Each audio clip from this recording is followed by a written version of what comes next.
제가 신학교에 들어와서는요, 책을 닥치는 대로 진짜 많이 읽었거든요. 근데 요즘은 그렇게 책을 많이 읽지는 않습니다. 대신 바뀐 것이 무엇이냐면, 한 권을 읽어도요, 그 책이 나에게 주는 교훈이 무엇인지 그 책을 압축 요약해서 말할 수 있도록 그 부분을 좀 더 많이 생각을 하고 있거든요.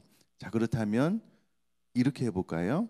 우리 주일날 들었던 말씀, 어제 들었던 말씀을 압축해서 요약해서 내 귀에 들릴 수 있을 정도로 한 30초만 요약해서 한번 이야기 해볼까요?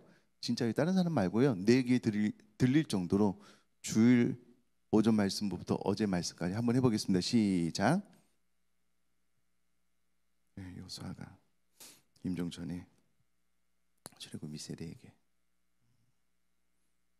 핵심적인 도죽은 담대한 근거는 이것이고,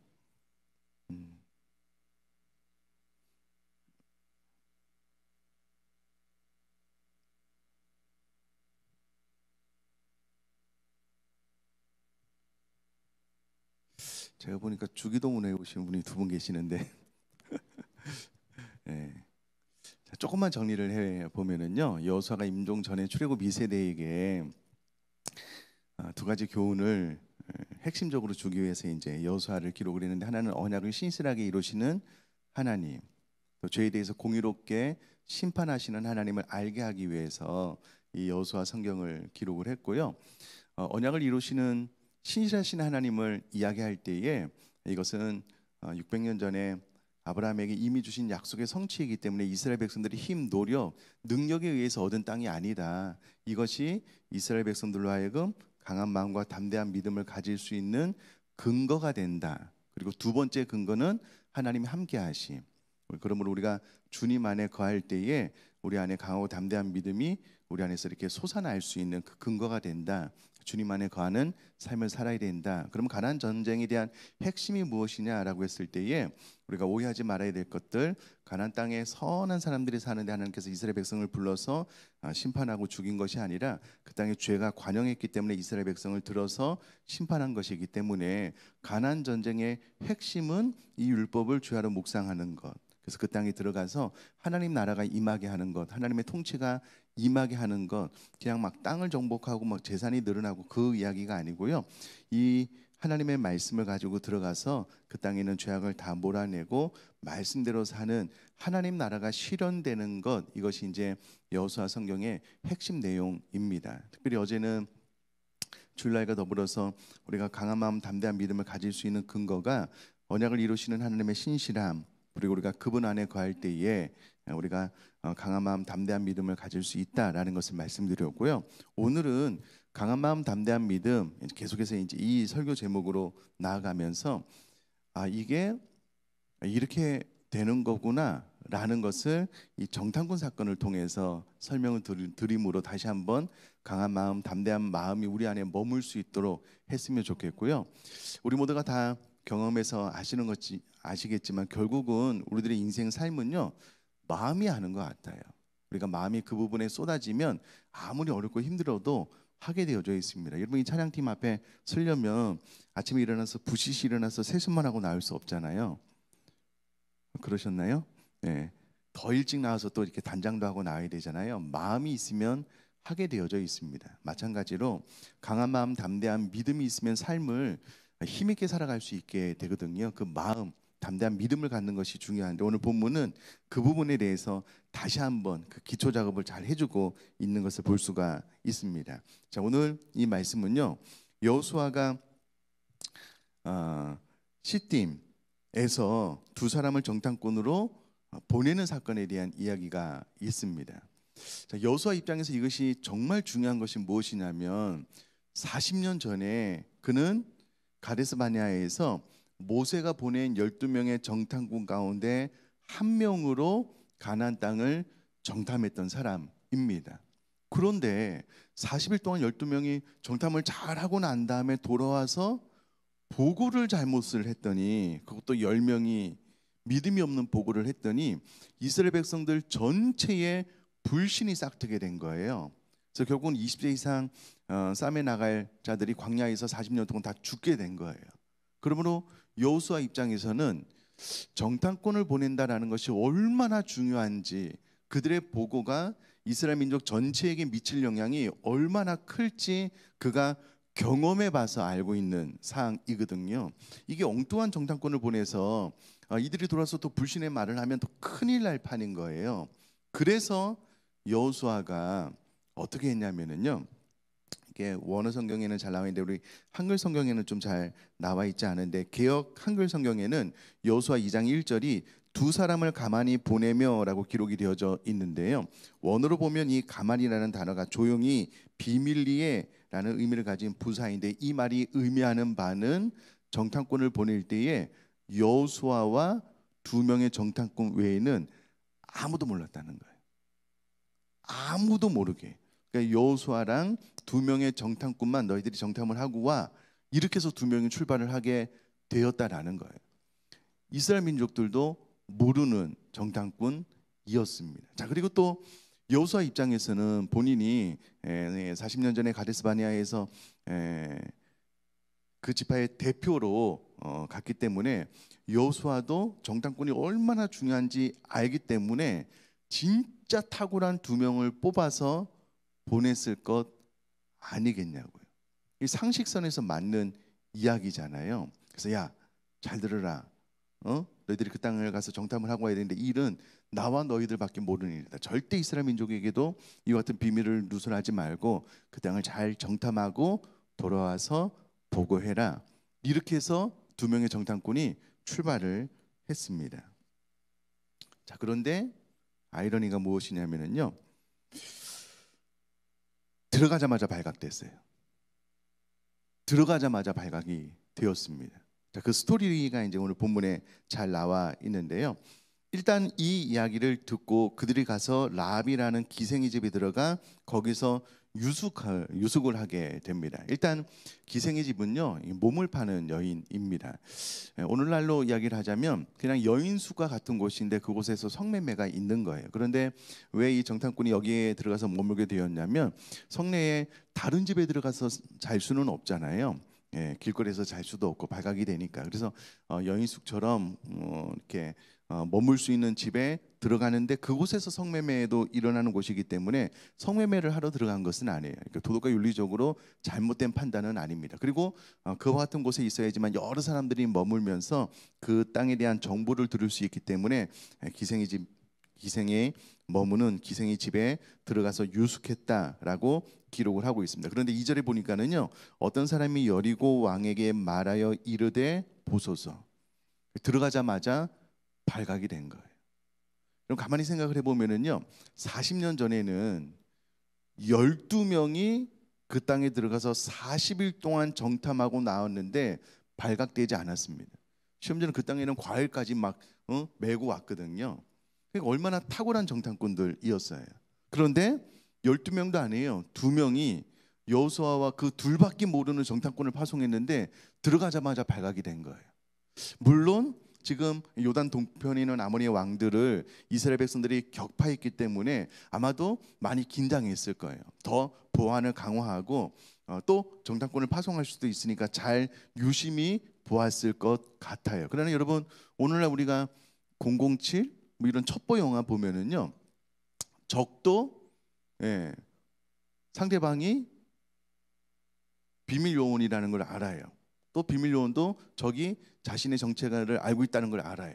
근데 그 상황 가운데 미묘한 대화로 이렇게 막 대화를 하면서 이렇게 요리조리 잘 빠져나가면서 첩보 영화가 이제 성공적으로 끝나는 것을 보잖아요. 그럼 오늘날 얼마나 보안이 완벽하게 이루어지는 세상임에도 불구하고 강도들도 성공을 하고 간첩들도 왔다 갔다 하고 이런 일이 있는 거잖아요.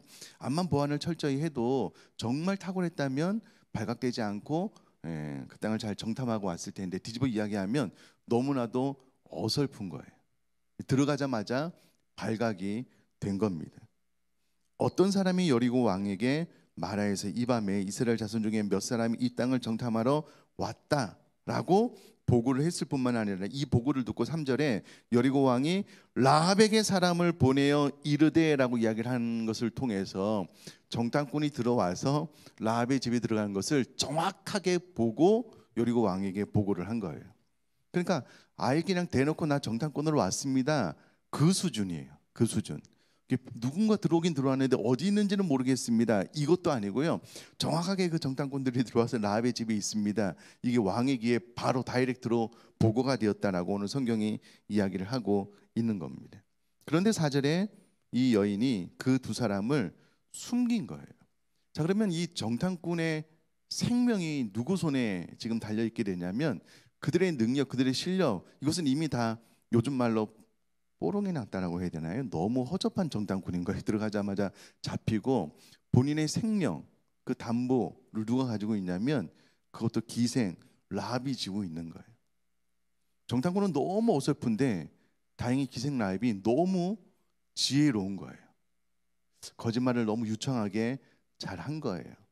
그래서 결국은 빠져나와서 이제 보고를 하게 되는데요. 그 보고 내용도 너무나도 어설픈 거예요. 자, 8절 이하에 이렇게 쭉 보면은요, 9절, 10절, 11절 말씀 보면 라합이 하는 이야기인데 제가 한번 읽어볼 테니까 들어보셔요. 눈으로 한번 따라서 읽으시면 좋겠습니다. 말하되 여호와께서 이 땅을 너희에게 주신 줄을 내가 아노라. 우리가 너희를 심히 두려워하고 이 땅 주민들이 다 너희 앞에서 간담이 녹나니 이는 너희가 애굽에서 나올 때에 여호와께서 너희 앞에서 홍해물을 마르게 하신 일과 너희가 요단 저쪽에 있는 아모리 사람의 두 왕 시온과 옥에게 행한 일 곧 그들을 전멸시킨 일을 우리가 들었음이니라. 우리가 듣자 곧 마음이 녹았고 너희로 말미암아 사람의 정신을 잃었나니 너희 하나님 여호와는 위로는 하늘에서도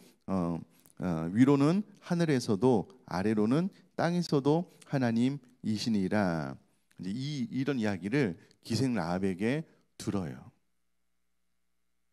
자, 그러면 여러분 이 상황을 우리가 머릿속으로 그려보면 얼마나 이게 말도 안 되는 황당한 이야기냐면 여호수아도 그렇습니다. 이 두 정탐꾼만 아는 가장 탁월한 두 명을 뽑아서 보냈을 텐데 들어가자마자 발각이 돼요. 두 명의 정탐꾼의 생명은 기생 라합에 달려 있는데 라합이 지혜롭게 거짓말을 잘해서 살아나게 된 거예요. 그 땅을 정탐하고 돌아오라고 했는데 들은 이야기는 라합이 하나님을 향한 믿음, 신앙, 또 그들에 대한 이스라엘 백성들에 대한 어떤 두려운 마음에 대해서 이 두 명의 정탐꾼에게 이야기를 해줘요. 그리고 두 명의 정탐꾼은 라합의 도움으로 인하여 살게 돼서 쪼르륵 여호수아에게 달려와서 무엇이라고 이야기를 하냐면 23절, 24절 말씀인데요. 제가 또 한번 읽어볼게요. 그 두 사람이 돌이켜 산에서 내려와 강을 건너 눈의 아들 여호수아에게 나아가서 그들이 겪은 모든 일을 고하고 또 여호수아에게 이르되 진실로 여호와께서 그 온 땅을 우리 손에 주셨으므로 그 땅의 모든 주민이 우리 앞에서 간담이 녹더이다 하더라. 이렇게 보고를 해요. 자, 그럼 우리가 무엇을 생각을 해야 되냐면요, 40년 전에는 그렇게 탁월했던 12명의 정탐꾼이 40일을 정탐을 해도 들키지도 않고 그 땅에는 과일까지 가지고 왔는데 엉뚱한 보고를 한 거예요. 믿음이 없는, 우리가 그 땅 거민을 이길 수 없다. 그 땅이 아름다운 땅이기는 하지만 우리는 그 땅 거민을 이길 수 없다. 이렇게 해서 22세 이상 다 죽게 된 거예요. 근데 이 두 명의 정탐꾼은요, 들어가자마자 발각이 된 거예요. 너무나도 어설퍼요. 제대로 정탐도 하지도 못했던 것 같아요. 보니까 기생 라합의 말만 듣고 쫄로 달려와서 와, 우리가 그 땅을 정탐하고 왔는데 그 땅 백성들이 간담이다 녹았다고 하더이다. 이렇게 믿음 있는 보고를 해요. 그리고 결국 이스라엘 백성들은 가나안 땅에 들어가요. 이게 무슨 말이냐면 여러분 이런 이야기예요. 나의 모든 노력과 수고, 나의 최선이 수포로 돌아갔다. 아무것도 아니었다. 그런데 하나님의 말씀은 이루어졌다. 그 땅을 내가 너희에게 여호수아를 통하여 주겠다라고 하는 하나님의 말씀이 이후로 이루어지고 있잖아요. 그러니까 여호수아도 그렇고 두 명의 정탐꾼도 가장 탁월한 사람을 뽑아서 이제 보냈을 텐데 들어가자마자 잡힌 거예요. 아니, 보고가 되고 발각이 된 거예요. 너무나도 허술하기 짝이 없는 정탐꾼들인 거예요. 그런데 하나님은 이 어설픔에 전혀 개의치 않고 하나님의 언약을 신실하게 이루시는 분이다라는 것을 오늘 본문을 통해서 알 수 있어요. 자, 그러면 우리가 무슨 생각을 해야 되냐면은요, 주일날부터 말씀드린 것이 무엇이냐면, 이 가나안 땅에 대한 정복은 이스라엘 백성들의 힘, 노력, 지혜, 탁월함으로 얻게 된 것이 아니에요. 언약을 이루시는 하나님의 신실함에 따라서 그 땅을 얻게 된 거예요. 그 과정 가운데 일부러 너무나도 허접한 정탐꾼의 이야기를 바로 2장에 기록을 해 놓음으로써 이 성경이 우리에게 무슨 말씀을 하고 있냐면, 야, 이것 봐라, 너희들의 탁월함이 이렇게 아무것도 아닌 허접한 결과를 가지고 왔지만, 그 보고도 사실은 전체 땅을 정탐하고 보고한 것이라기보다는 그것도 기생 라합의 이야기만 듣고 전달을 했는데, 아, 그렇다고 하더이다 이렇게 보고를 한 거예요. 근데 이후로 가나안 정복 사업이 계속해서 성공적으로 진행이 됩니다. 범죄했을 때만 빼고 성공적으로 진행이 돼요. 여러분, 이 스토리를 가만히 보고 정말 마음속에 생긴다면, 아, 그렇구나, 나의 허술함이, 나의 부족함이 나를 향한, 또 나의 부족함이 우리 교회를 향한 하나님의 약속을 이루지 못하게 하는, 그 정도의 것이 아니구나. 나의 허술함, 나의 부족함과 상관없이 신실하신 하나님의 약속을 이루시는 거구나. 여기까지 딱 생각이 되면은요, 내 삶에 대해서 용기가 생기는 거예요. 강한 마음과 담대한 믿음이 생기는 거예요. 그 근거가 그렇습니다. 가만히 여러분 생각을 해보면, 하나님께서 아브라함을 통하여 그 민족이 많아질 것에 대한 약속을 하고 난 다음에 아브라함이 2번이나 그의 아내를 누이라고 속이는 사건이 있었습니다. 큰일 날 뻔했잖아요. 하나님께서 개입하셨어요. 아브라함의 실수가 아무것도 아닌 것이 되었습니다. 또 돌이켜 보면은 여러분, 초대교회를 세웠던 그 반석, 그 기초가 되었던 베드로는요, 내가 어떠한 일이 있어도 예수님을 부인하지 않겠습니다라고 했는데 예수님 말씀대로 3번이나 부인하고 저주까지 하게 돼요. 그런데 그를 통하여 신학교회가 튼튼하고 건강하게 세워져요. 어떻게 보면 말도 안 되는 실수잖아요. 하나님은 베드로의 실수 전혀 개의치 않은 전능하신 하나님이시거든요. 하나님 편에서 아무 문제가 되지 않아요. 돌아보면 여러분, 지난 16년을 가만히 돌아보면 저는 저 스스로 그렇게 생각을 해요. 제가 처음에 우리 34살에 의정부 비전교회 와서 지금도 이제 그 설교문을 가지고 있거든요. 가끔 이렇게 들여다보면 너무 허술하기 짝이 없어요. 그거 보고 이게 제 얼굴이 좀 부끄러워질 정도로, 목양을 알았을까? 34세 젊은 목회자가 담임 경험 한 번도 없는데 뭘 알면 얼마나 알았겠어요. 근데 지난 16년을 돌아보면은요, 하나님께서 우리 의정부 비전교회를 하나님의 꿈과 비전을 우리가 받아서 시작을 했는데, 저희 허술함, 우리들의 부족함과 상관없이 하나님께서 교회를 이끌어 오셨어요. 이후로도 하나님께서 우리 교회를 이끌어 가실 거라고 저는 분명히 믿어요. 그래서 저는 저 스스로를 바라봤을 때 너무 부족한 사람인 걸 잘 알아요. 이게 겸손을 가장한 교만이 아니라요, 진짜 그렇습니다. 진짜 그래요. 제가 제 삶을 돌아보면 정말 그래요. 그런데 지금 와서 우리 교회를 돌아보면 하나님이 이루신 거예요. 정말 그렇습니다. 이것이 저로 하여금 용기를 갖게 해요. 이것이 저로 하여금 강한 마음과 담대한 믿음을 갖게 하는 겁니다. 여러분, 잘 생각을 해보면 우리가 우리들의 삶을요, 내 실력으로, 내 능력으로 자꾸 살아가려고 해요. 그러니까 좌절하고 실망하는 것 같아요. 노력하지 말라는 건 아닙니다. 진짜 최선을 다해야 돼요. 그러나 나의 최선으로 어떤 결과가 나는 것은 아니에요. 우리가 최선을 다하지만, 그러나 그 모든 것들을 포함한 하나님의 은혜로 결과가 나기 때문에, 잘 돼도 하나님의 은혜, 못 돼도 합력하여 선을 이룰 것을 기대하면서 우리가 소망을 잃지 않으면은 결국은 우리가 강한 마음과 담대한 믿음으로 마지막 호흡이 멈추는 그 순간까지 살아갈 수 있는 거거든요.